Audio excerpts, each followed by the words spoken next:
Assalamualaikum warahmatullahi wabarakatuh. Perkenalkan, nama saya Muhammad Jaludin Maksum.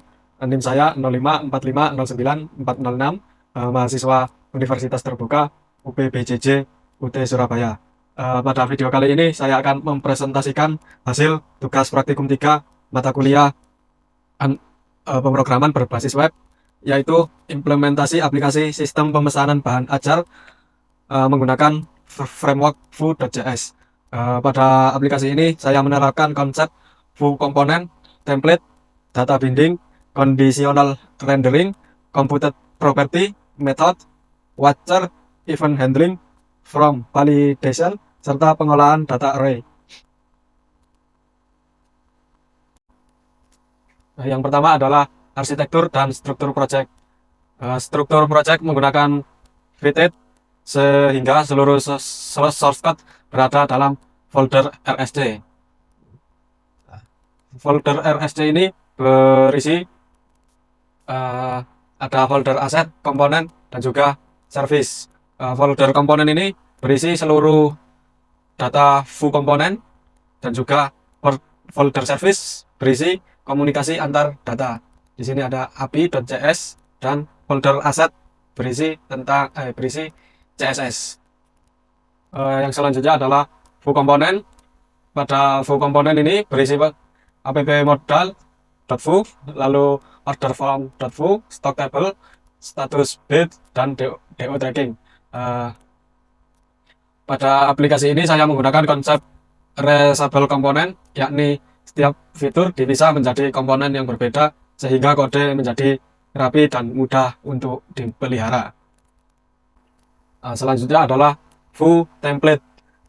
Vue template ini kita gunakan sebagai tampilan antarmuka pada setiap komponen. Ini ada pada file order form, lalu DO tracking, add modal, di status bid.vue juga ada, lalu di stock table.vue. Selanjutnya adalah menampilkan data. Untuk menampilkan data, saya di sini menggunakan Mustache dan juga VHTML untuk menampilkan data ke web. Di sini ada di folder stock table Vue HTML, dan juga ada di file add modal. Selanjutnya adalah data binding. Pada bagian formulir saya menggunakan two-way data binding menggunakan vModel, sehingga setiap perubahan input langsung tersimpan pada data Vue. Saya juga menggunakan vBinding untuk menggabungkan atribut HTML dan data. Contoh data binding pada program saya adalah ada di menu order form, kita cari vModel. Di sini ada 5, yakni ada vModel from ekspedisi, terus ada form tanggal kirim, ada juga vModel form name, nama, dan juga satu lagi select packet index. Fitur selanjutnya adalah conditional rendering. Conditional rendering adalah fitur yang digunakan untuk menampilkan maupun menyembunyikan elemen berdasarkan kondisi tertentu. Pada program yang saya buat ini ada di 3 file, yakni ada file order form, stock table, dan add model. Contoh dari conditional rendering adalah vif, velse, dan vshow. Pada file order form ini kita menggunakan vif saja, velse tidak ada, dan show juga tidak ada. Velse ini ada di menu di file di file add modal yang ada 4 di sini. Selanjutnya adalah v4. V4 ini ada di file stock table yang digunakan untuk menyimpan data stok dalam bentuk array, kemudian ditampilkan dengan menggunakan direktif v-for ini. Saya akan menjelaskan penggunaan computed property. Computed property saya letakkan pada file do-tracking.foo dan juga ada di stocktable.foo pada bagian computed. Kita coba cari computed di sini. Di file do-tracking digunakan untuk memfilter tracking, dan juga computed property digunakan untuk mengolah data secara otomatis berdasarkan perubahan data yang ada tanpa perlu dipanggil secara berulang, sehingga proses menjadi lebih efisien dan kode menjadi lebih rapi.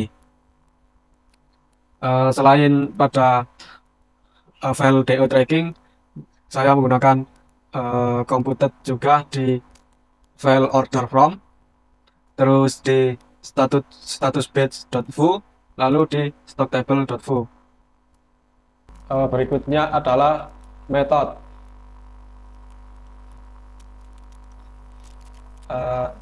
Method ini terdapat pada file app.foo, lalu appmodal.foo, lalu tracking.foo, orderform.foo, stocktable.foo, dan api.js.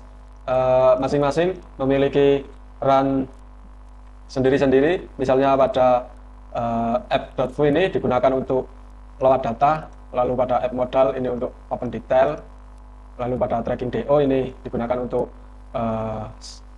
submit pencarian, pada order form ini digunakan untuk mengubah format tanggal menjadi format tanggal di Indonesia, dan juga pada stocktable di sini digunakan untuk mereset filter. Selanjutnya saya akan menggunakan watch atau watcher. Di sini ada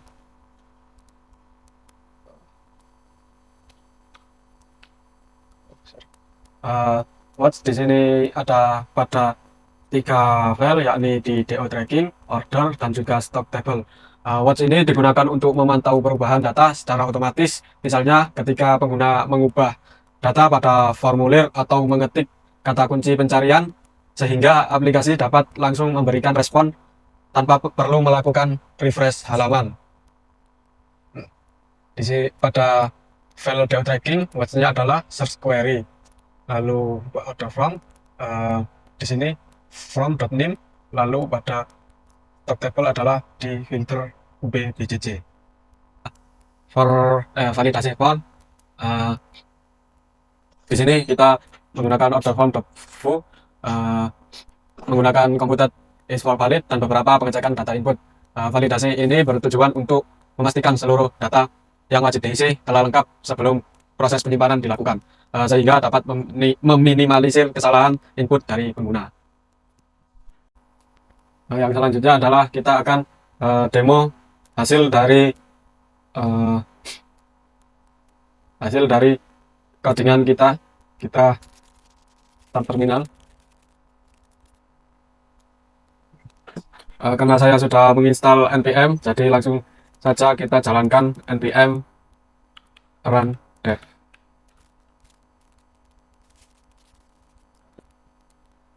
Lalu kita klik ini,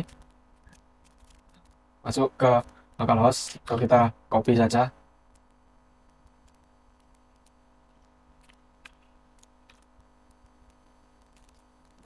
Tampilannya adalah seperti ini. Dashboard. Di menu dashboard ada tiga menu utama, yakni manajemen stok, tracking DO, dan informasi sistem. Di sini juga bisa untuk buat DO pemesanan baru. Kita lihat untuk inventory stok. Di sini bisa kita mencari judul atau kode, lalu ada filter wilayah juga.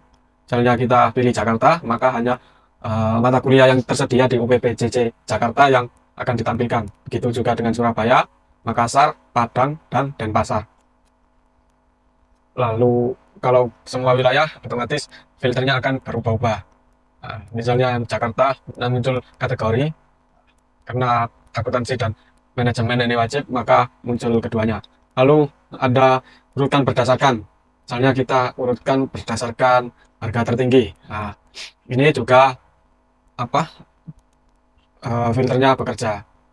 Kita reset juga bisa. Lalu jika kita ingin menambahkan data bahan ajar, misalnya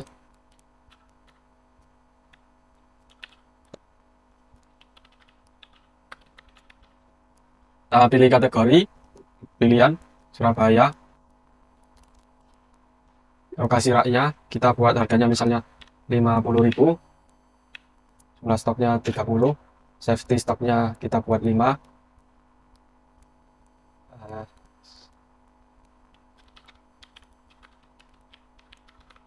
Kita tambah data.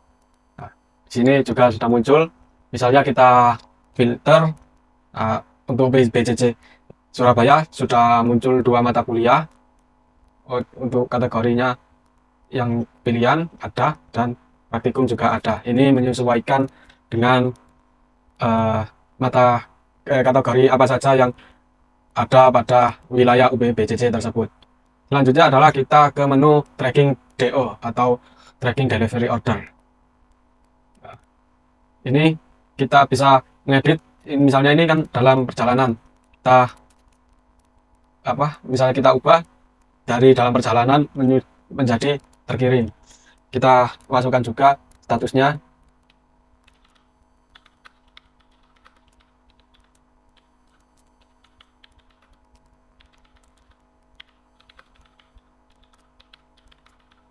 Kita tambahkan log. Nah, di sini juga otomatis akan mengupdate dari yang tadi dalam perjalanan sekarang sudah terkirim pada pada tanggal 14/6/2026 pukul 2 dini hari. Nah, juga ini yang terkirim. Nah, kita juga bisa untuk batal ini. Oh, mohon maaf, untuk yang sudah terkirim tidak bisa dibatalkan. Lalu kita misalnya untuk melakukan pemesanan, kita masukkan NIM-nya. Di sini hanya bisa untuk memasukkan angka, misalkan namanya Kadit.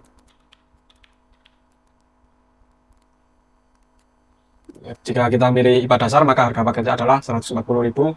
Kita juga wajib untuk memilih layanan ekspedisi. Kita pilih Express, tanggal pengiriman sekarang, dan kita konfirmasi. Nah, setelah kita melakukan pemesanan, otomatis kita akan redirect ke halaman tracking DO. Dan di sini statusnya adalah menunggu pengiriman.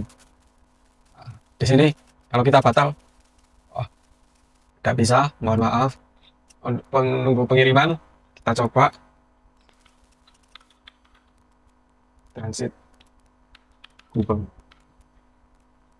Karena menunggu pengiriman, kita update untuk dalam perjalanan. Di sini otomatis statusnya dalam perjalanan. Lalu terkirim. Sorry, di sini juga. Nah, di sini juga menjadi terkirim. Jika kita batal,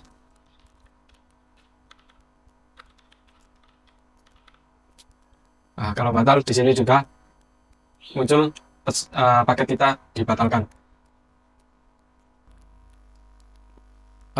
Demikian presentasi tugas praktikum 3 yang telah saya kerjakan. Pada aplikasi ini saya telah menerapkan view komponen, view template, data binding, conditional rendering, computed property, method, watcher,